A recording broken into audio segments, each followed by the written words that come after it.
সরকারি কর্মচারী ও পেনশনভোগীদের জন্য বিশেষ সুবিধা ঘোষণা করেছে সরকার। আগামী ১ জুলাই থেকে তা কার্যকর হবে। আজ মঙ্গলবার অর্থ মন্ত্রণালয়ের প্রজ্ঞাপনে বলা হয়েছে, প্রথম গ্রেড থেকে নবম গ্রেডের কর্মচারীরা প্রতি বছর তাদের মূল বেতনের অতিরিক্ত ১০% পাবেন এবং দশম গ্রেড থেকে ২০তম গ্রেডের কর্মচারীরা পাবেন ১৫%।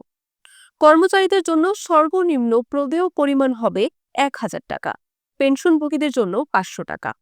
অবসর, উত্তর ছুটিতে থাকা, বরখাস্তকৃত কর্মচারী ও কিছু চুক্তিভিত্তিক নিয়োগপ্রাপ্তদের ক্ষেত্রেও এই সুবিধা প্রযোজ্য হবে।